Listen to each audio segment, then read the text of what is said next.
Bonjour à tous, vous êtes sur la chaîne Réussir et Manager. Si vous êtes manager à la recherche d'astuces et de conseils pour améliorer votre quotidien professionnel, vous êtes au bon endroit. Avec plus de 24 années d'expérience, je partage avec vous mes connaissances et vous aide à exceller dans votre rôle. Rejoignez-moi et découvrez des conseils pratiques sur une variété de thèmes pertinents pour les managers.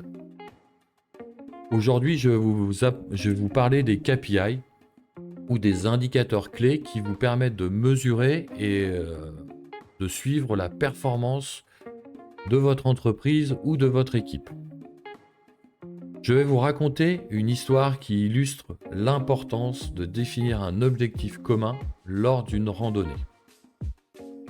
Il était une fois un groupe d'amis qui décidèrent de partir en randonnée dans les montagnes. Ils étaient tous très excités à l'idée de passer du temps ensemble dans la nature.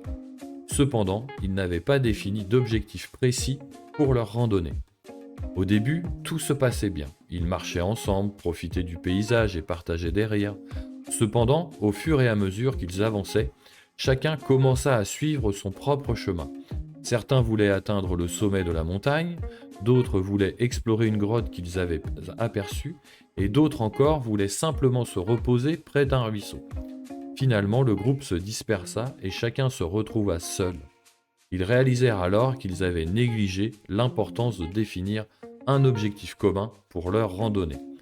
Sans objectif clair, ils s'étaient égarés et avaient perdu le sens de leur aventure. Heureusement, ils avaient apporté des talkie-walkie et réussirent à se retrouver. Ils décidèrent alors de définir un objectif pour le reste de leur randonnée, atteindre ensemble le sommet de la montagne. Cette expérience leur a appris une leçon précieuse, l'importance de définir un objectif commun lors d'une randonnée. Cela permet non seulement de rester unis, mais aussi de partager une expérience mémorable. J'espère que cette histoire vous aidera à comprendre l'importance de définir un objectif lors d'une randonnée. Vous comprenez maintenant l'importance de définir des objectifs ensemble et surtout de les partager afin d'aller dans la même direction et regarder la même chose ou vers la même direction. Donc, l'importance d'un KPI pour une entreprise ou pour une équipe, c'est de mesurer l'évolution. Donc un KPI, on définit les KPI importants, là où on veut aller, c'est-à-dire l'objectif de vente, l'objectif de service au client, l'objectif qui est important pour l'équipe ou pour l'organisation. Elle permet aussi de prendre des décisions, c'est-à-dire que un objectif, s'il est atteint, entre guillemets, on se félicite. Par contre, s'il n'est pas atteint, on essaye de comprendre les raisons qui ne nous ont pas permis de l'atteindre et de pouvoir corriger pour quand même l'atteindre. L'idée, c'est aussi d'être capable d'anticiper, de voir et puis de pouvoir réajuster quand on le souhaite. Typiquement, je reprends l'exemple des voyants sur un tableau de bord d'une voiture. Si vous avez le voyant on va dire, de réserve d'essence qui s'allume et que vous rentrez du travail, vous allez passer à la station-service pour remettre de l'essence. Si vous ne le faites pas, vous avez un risque de ne pas arriver jusqu'à chez vous le soir. Donc voilà, c'est vraiment important d'avoir, comme sur une voiture, un tableau de bord avec des voyants qui permettent de vous guider et de savoir ce que vous avez à faire. Et si vous les regardez et que vous en tenez pas compte, potentiellement, il y a quand même un risque de ne pas arriver euh, à l'objectif, soit de rentrer chez vous, soit de vous perdre et de ne pas finir la randonnée avec vos amis, comme dans l'histoire précédente. Alors pour dire qu'est-ce qu'un KPI efficace, il y a un KPI, il doit être SMART. Alors SMART, ça veut dire spécifique, mesurable, atteignable, réaliste et temporellement défini. Il faut être capable d'avoir de la donnée. Il faut être capable de savoir un petit peu, euh, voilà, on s'est fixé un objectif de faire 10 interventions ou de vendre 10, je vais pas dire 10 brosses à dents. Est-ce que c'est réaliste par rapport à la volumétrie de ce que l'on connaît? Est-ce que c'est aussi un petit peu ambitieux par rapport à ce que l'on a? Un objectif, il doit être aussi ambitieux. Donc, il faut avoir quand même des données un petit peu factuelles, être capable d'observer et puis d'avoir, on va dire, des métriques pour qu'ensuite on puisse se mettre un objectif qui est à la fois réaliste mais aussi à la fois ambitieux. Un objectif aussi, il doit être suivi Et donc il doit permettre aussi d'orienter les choix. Je vais prendre un exemple, hein. Vous avez deux équipes de 10 personnes, il y en a un qui a, je ne sais pas, 50 opérations à réaliser pendant que l'autre elle en a que 10.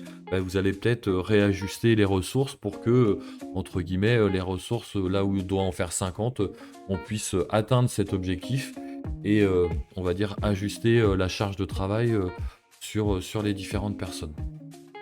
C'est vraiment un outil de pilotage aussi pour l'entreprise, pour le service, pour l'équipe, qui est aussi là pour montrer, entre guillemets, ce que l'on a fait, ce que l'on a bien fait, et aussi être capable de se féliciter lorsque l'on a atteint cet objectif. Donc il n'est pas non plus pour mesurer, il est surtout pour mettre aussi en valeur ce que l'on a fait, et puis regarder le chemin parcouru, et pouvoir s'arrêter à un moment et se féliciter d'avoir réussi et atteint l'objectif. Pour une entreprise, bah, voilà, les objectifs, ils doivent être clairs, ils doivent être partagés, par la hiérarchie à tous les niveaux. Ils doivent aussi être, mesurés, en regardant, on va dire la satisfaction client, et donc il faut toujours le mettre, dans le tamis, à la fois des objectifs, ça peut être du groupe, ça peut être les objectifs du dirigeant, ça peut être aussi l'objectif du manager. Mais il doit être toujours orienté aussi vers la satisfaction du travail fini. À quoi sert mon travail? Il sert toujours à un client dans n'importe quelle organisation ou en B2C. Et donc, il faut aussi le passer dans en quoi ça rend ou ça permet au client d'être satisfait et heureux, et est-ce qu'on a répondu à son attente. Il est aussi important lors de la construction des KPI d'impliquer l'équipe, parce que c'est dans le process de construction que vous allez faire adhérer les personnes à ces KPI, et ce qui va permettre aujourd'hui lors de l'animation d'avoir un engagement de tous. J'ai envie de vous dire, dans une organisation, dans une entreprise, en tout cas tout en haut de l'organisation, il faut essayer d'avoir 5 objectifs qui sont ou des KPI, 5 objectifs qui couvrent et qui sont des objectifs qui sont chapeaux. Ensuite, il faut réfléchir à tous les niveaux de l'organisation, comment ils peuvent se décliner. Voire, peut-être, bah, vous allez avoir, le grand patron a besoin, ou le chef de service a besoin de 5 indicateurs clés. En dessous, bah, vous allez peut-être en avoir besoin de 10, et en dessous, bah, vous pouvez les décliner ensuite par service, par organisation ou par métier. Donc être capable de pouvoir regarder aussi, dans toute votre organisation, comment ils peuvent se décliner suivant, les métiers, et les services. Alors donc vous pouvez le faire, cette recherche d'indicateurs au travers d'ateliers post-it. Donc les ateliers post-it sont des ateliers d'intelligence collective où ça vous permet de poser tous les indicateurs, ensuite de les choisir tous ensemble. Donc il y a toute une phase de divergence où chacun pose les indicateurs qui sont importants pour lui. Ensuite, il y a la phase de convergence où bah, vous faites des choix, hein. Vous dites c'est quoi les 5 indicateurs les plus importants. Et donc chacun peut voter en disant ben moi c'est ça, ça, ça et ça. Et puis ensuite, bah, vous vous mettez d'accord pour dire bah, c'est les 5 indicateurs que l'on veut suivre. Ensuite, bah, vous regardez ce qui existe déjà dans l'entreprise ou dans l'organisation. Et puis bah, pareil, ensuite bah, vous testez, hein, lors de vos échanges, lors des réunions, est-ce que vous parcourez bien cet indicateur? Est-ce qu'il est pertinent? Est-ce qu'il est utile ou est-ce qu'il y en a d'autres?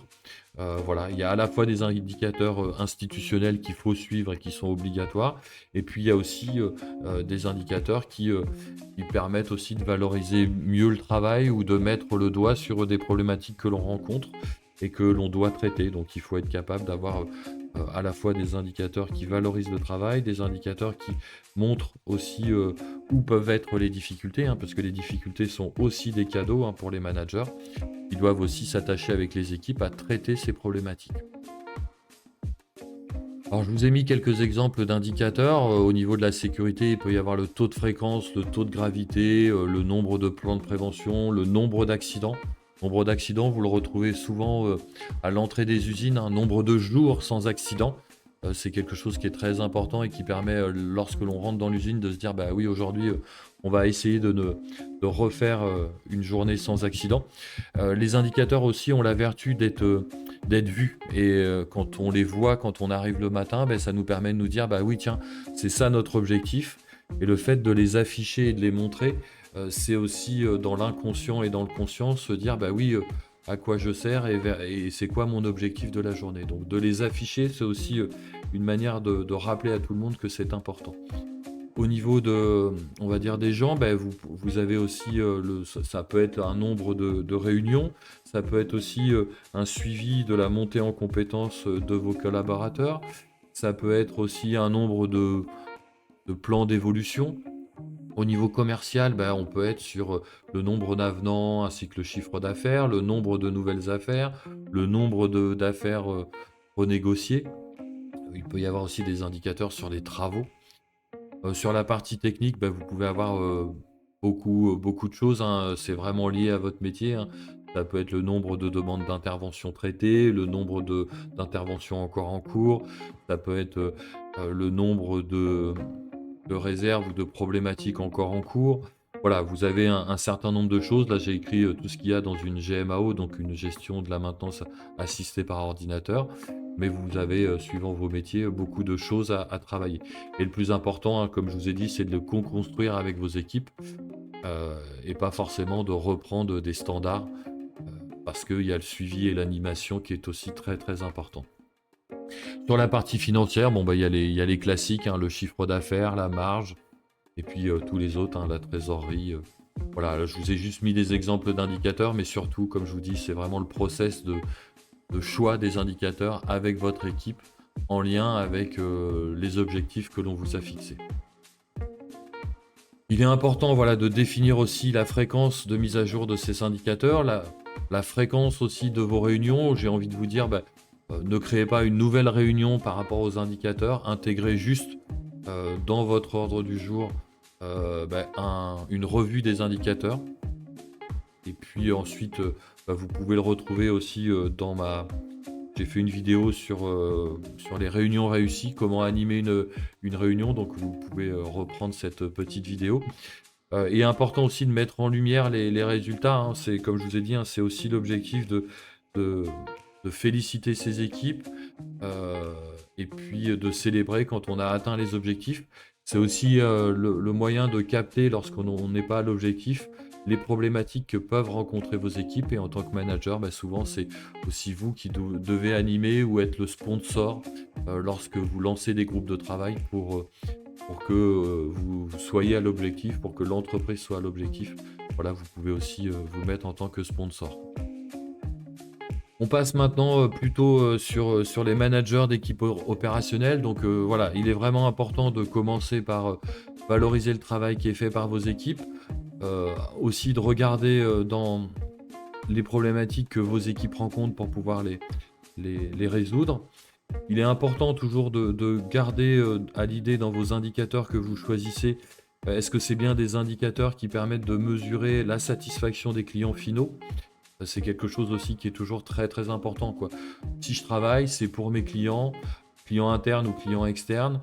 Est-ce que le service, il est rendu? Est-ce que ça correspond à ce qu'ils souhaitaient? Et de mettre un indicateur qui mesure la satisfaction client, la satisfaction du travail bien fait, c'est aussi, très, très important. Les KPI aussi, bah, c'est aussi un moyen d'identifier, et d'orienter les actions de montée en compétences, de complément de formation, et peut-être d'appui, par rapport à des personnes qui, entre guillemets, réalisent ou, ont la compétence et doivent la transmettre à leurs collègues.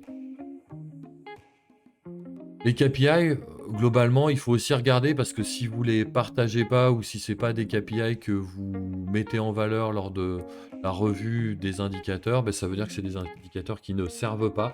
Donc il faut être aussi capable de pouvoir dire: «Bah, cet indicateur-là, il est pas pertinent, on le change».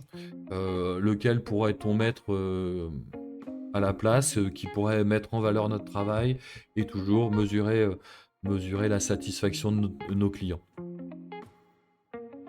Ça, je l'ai déjà dit sur la satisfaction, hein, satisfaction client, satisfaction équipe et c'est vraiment le lieu de pouvoir échanger, de pouvoir comprendre ce qui s'est passé pour pouvoir être toujours, voilà, j'ai envie de dire tout est un cadeau et une problématique est vraiment un cadeau. Quelqu'un qui a pas réussi à faire quelque chose, Euh, Comme je vous disais, il ne faut pas forcément lui demander pourquoi, mais qu'est-ce que l'on pourrait faire pour que tu puisses réaliser la tâche ou les tâches de manière plus rapide, plus efficace et que l'objectif soit atteint.